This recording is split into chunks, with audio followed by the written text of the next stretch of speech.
When we broke into the corn maze that night, we thought it would just be a laugh. A couple of stupid pictures, maybe a video for Instagram. That's all it was supposed to be. But by the time we realized someone else was in there with us, it was already too late. There were 5 of us. Me, Eric, my girlfriend Jenna, and our 2 friends, Tyler and Kayla. The county fair had shut down for the season the weekend before, but the maze was still standing. 12 acres of corn stalks, with plywood walls hidden inside to keep people from cheating. Eric had the idea. "Come on, it'll be fun," he said, grinning under the glow of the parking lot lights. "We'll go in, see if we can beat it in the dark." We hopped the fence. The air was colder inside, the smell of dirt and dry husks thick in my nose. At first, it was fun. We turned our flashlights on and laughed every time one of us jumped. The stalks loomed 10 feet tall, bending in the wind, casting long, jagged shadows across the dirt path. Jenna kept holding my arm and whispering, "What if the farmer catches us?" And I whispered back, "I'm more worried about getting lost." The deeper we went, the quieter it got. No highway noise, no insects, just the crunch of our shoes and the swish of corn leaves brushing our shoulders. That's when Tyler stopped and cocked his head. "You guys hear that?" he asked. We froze. Somewhere, a few rows over, the sound of stalks snapping. Heavy, deliberate. "Probably a raccoon," Eric said, forcing a laugh. But he walked a little faster. We marked our turns with sticks, scratching arrows in the dirt. But after 20 minutes, the paths started looking wrong. The arrows were gone or pointed back the way we had just come. Kayla muttered, "I swear we've already been here." Then a light flickered up ahead, a flashlight beam, swaying back and forth. We all sighed with relief.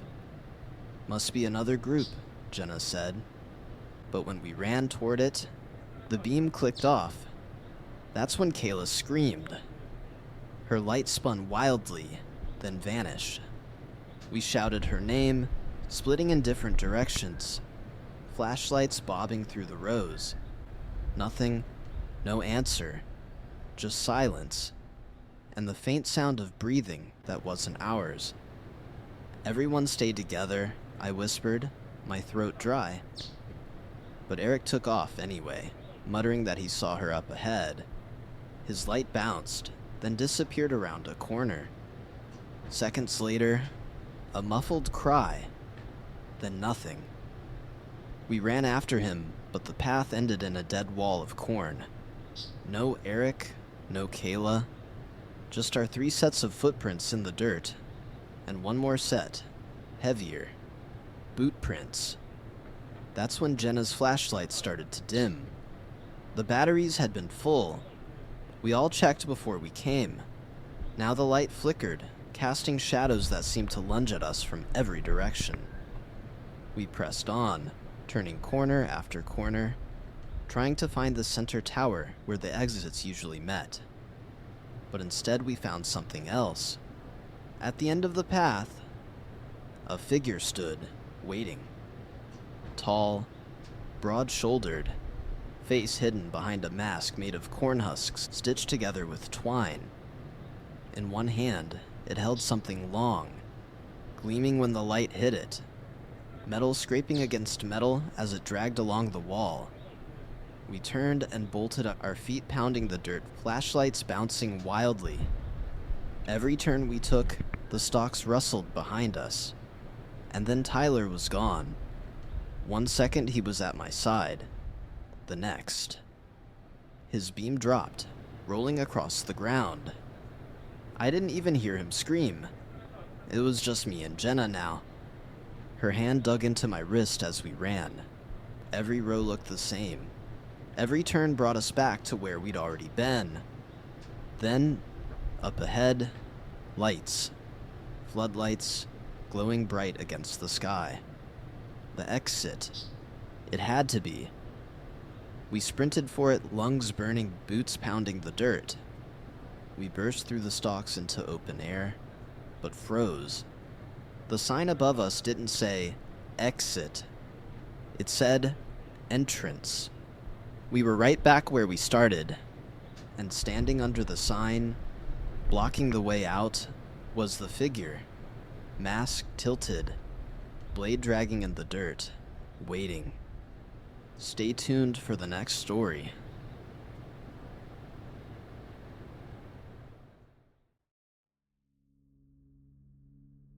The drive-in had been closed for over 30 years. They said the last movie ever played here was The Exorcist. But that was before my time. By the time I was a kid, the screen was cracked and torn.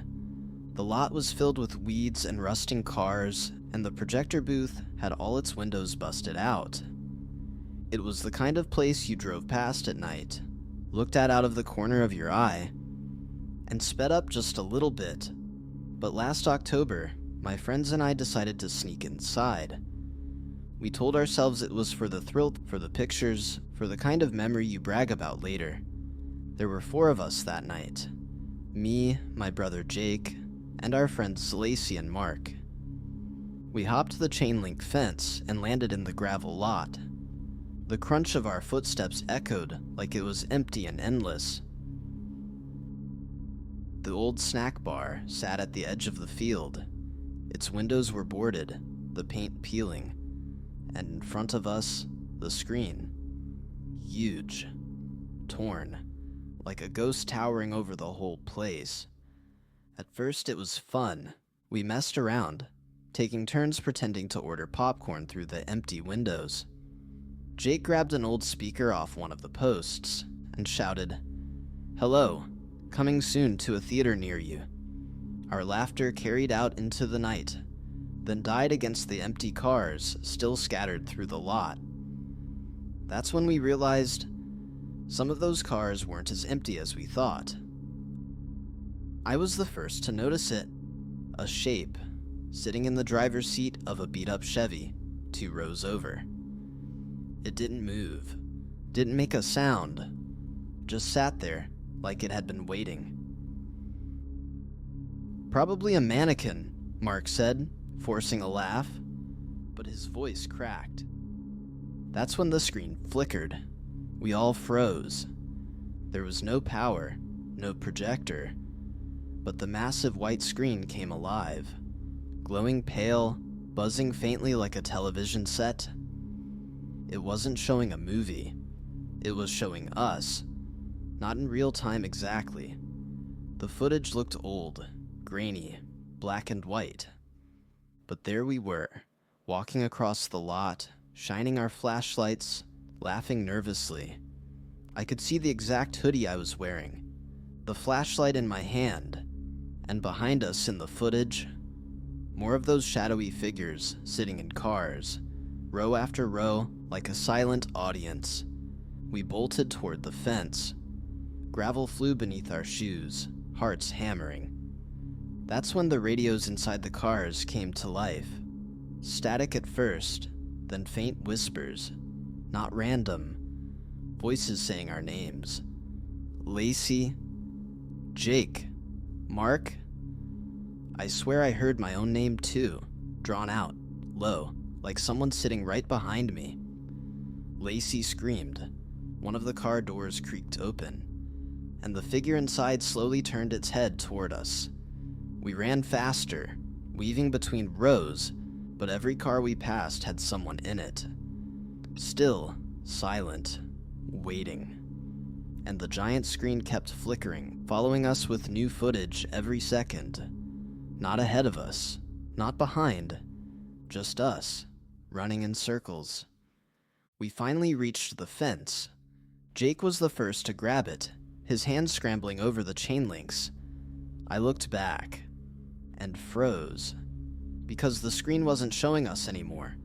It was showing 4 cars parked neatly in the front row, and in each of them, we were sitting, motionless, eyes forward, staring blankly at the glowing screen, like we had been there all along.